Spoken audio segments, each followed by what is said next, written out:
Salam sukacita bagi kita semua dan salam sejahtera juga bagi setiap Bapak Ibu Saudara yang berada dimanapun.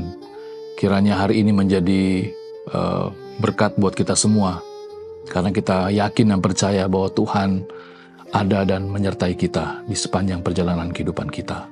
Firman Tuhan dari Yohanes pasal yang ke-12 ayat 23 sampai ayat yang ke-28 akan menjadi perenungan kita di pagi hari ini. Demikian firman Tuhan. Tetapi Yesus menjawab mereka, katanya, telah tiba saatnya anak manusia dimuliakan. Aku berkata kepadamu, sesungguhnya jika biji gandum tidak jatuh ke dalam tanah dan mati, ia tetap satu biji saja. Tetapi jika ia mati, ia akan menghasilkan banyak buah. Barang siapa mencintai nyawanya, ia akan kehilangan nyawanya. Tetapi barang siapa tidak mencintai nyawanya di dunia ini, ia akan memeliharanya untuk hidup yang kekal.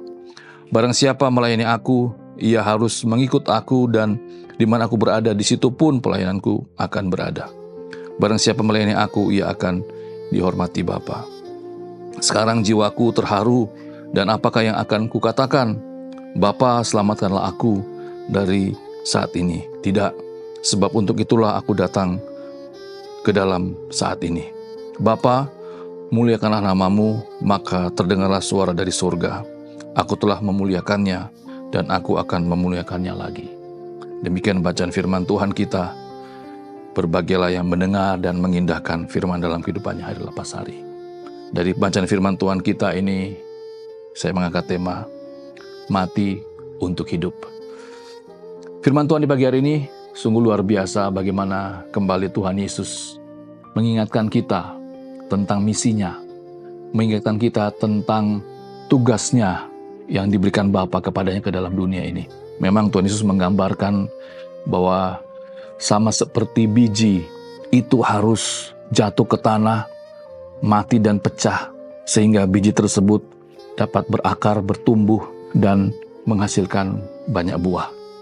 Demikian juga kita sebagai orang percaya.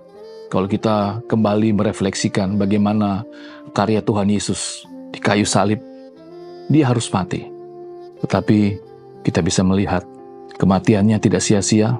Dia bangkit pada hari yang ketiga, menjadi bukti bahwa maut dikalahkan.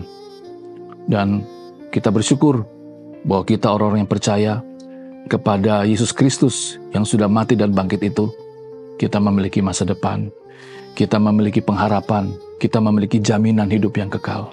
Sama seperti Kristus sudah mati bagi kita. Firman Tuhan juga ini mengingatkan kita bagaimana kita juga harus mati bagi diri kita. Mati bagi setiap dosa kita. Mati bagi setiap keinginan-keinginan daging kita. Mati bagi setiap hal-hal yang bukan kehendak Bapa dalam kehidupan kita.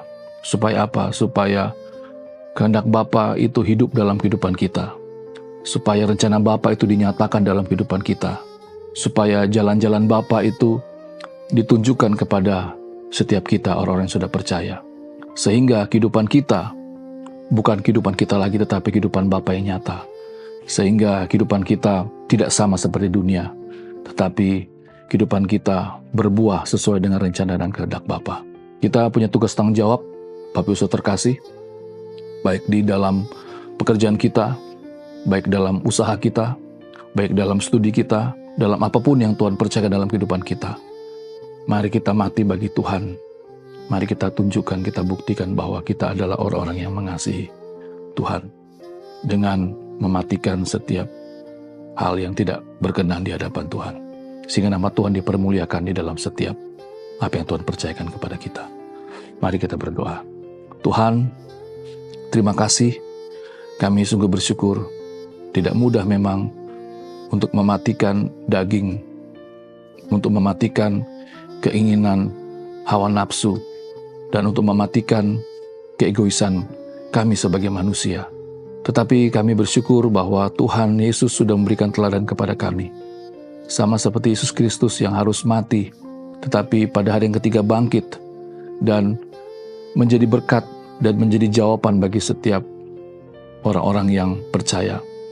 Kami pun rindu bahwa kami pun harus mematikan daging kami, mematikan hal-hal yang tidak berkenan di hadapan-Mu, supaya kehidupan Kristus lebih nyata dalam kehidupan kami, sehingga buah-buah kami nyata di dalam setiap kehidupan kami. Terima kasih Bapa, ini doa kami.